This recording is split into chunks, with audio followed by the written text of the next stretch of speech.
নমস্কার, আমি শেফ সুদীপ্ত আর আপনাদের সবাইকে স্বাগত জানাই আমার চ্যানেল কুইজিন লাভার্স।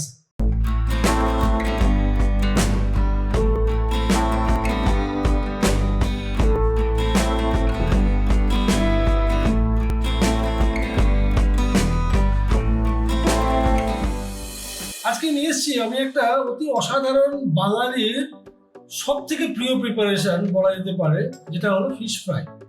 এটা হচ্ছে কলকাতা স্টাইল ফিশ ফ্রাই বানাবো আমি। আর দেখবেন এই রেসিপিটা বানাবো আমি অতি সহজ উপায়ে এবং অতি সহজ ইনগ্রেডিয়েন্টস দিয়ে, যা আপনি আপনার ঘরে সব সময় অ্যাভেলেবল পাবেন। প্রথমেই আমি মাছটাকে ম্যারিনেশন করব একটু লেবু আর নুন দিয়ে। প্রথমে দিই একটু লেবুর রস, আর এতে দেবো সামান্য নুন। ম্যারিনেট করে এটাকে আমি অন্তত আধ ঘন্টা রেখে দেবো। চলুন ততক্ষণ আমি বানিয়ে ফেলি এর মেন ম্যারিনেশন। এই মেন ম্যারিনেশনে প্রথমেই আমি মিক্সিতে নিয়ে নেবো 4-5টা কাঁচা লঙ্কা, গ্রিন চিলি। তার মধ্যে দেবো আমি সামান্য পেঁয়াজ, দেবো আমি ধনে পাতা,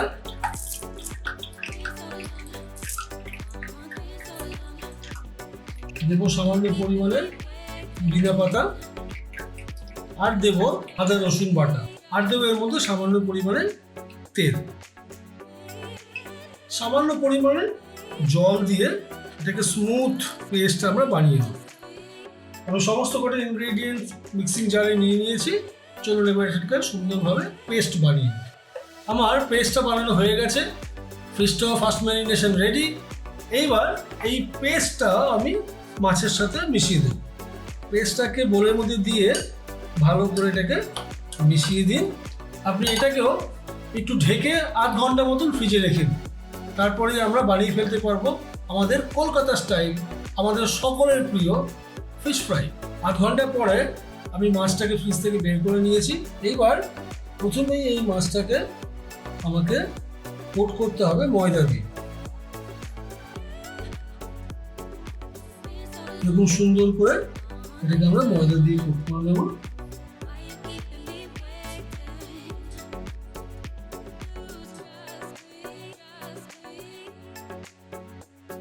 ম্যারিনেটেড ফিশটা আমি ময়দা দিয়ে কোট করে নিয়েছি।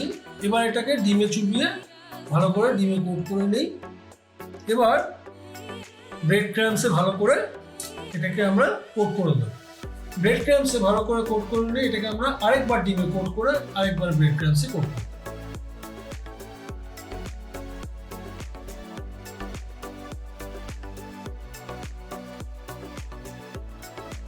এরকম ভাবে কোট করে নিয়ে এবার আমরা এটাকে সুন্দর একটা রেক্ট্যাঙ্গুলার শেপ দিয়ে দেব।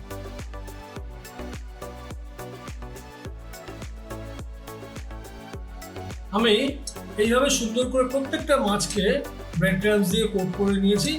তেলও আমার কিন্তু গরম হয়ে গেছে। চলুন এবার আমরা ঝটপট করে ফ্রাই করে ফেলি।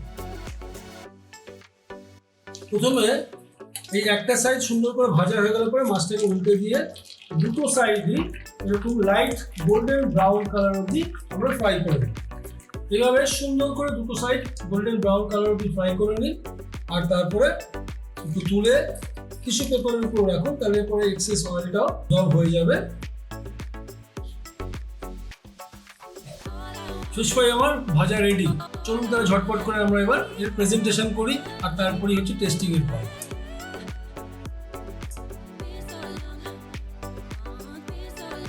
আর এই ফিশ ফ্রাইটাকে জমিয়ে খাওয়ার জন্য সঙ্গে চাই একটু কাসুন্দি আর একটু স্যালাড। দেবো তাতে একটু লেবু আর একটা লঙ্কা হলে কিন্তু মন্দ হয়। তাহলে আমাদের ফিশ ফ্রাইয়ের প্রেজেন্টেশনটাও কিন্তু রেডি। চলুন তাহলে টেস্ট করা যাক। বাহ, কি মুচমুচে দারুণ খেতে হয়েছে। তাহলে বানিয়ে ফেললাম এই দারুণ ফিশ ফ্রাই প্রিপারেশনটা। আপনারাও কিন্তু দেখে নিলেন এই ফিশ ফ্রাইটা অত সহজে কি করে বানানো যায়। বানিয়ে ফেলেন বাড়িতে ঝটপট করে ফিশ ফ্রাই প্রিপারেশনটা। সবাইকে টেস্ট করান আর কমেন্টে লিখুন সবাই কি বলছে। সুস্থ থাকবেন, ভালো থাকবেন। Happy cooking.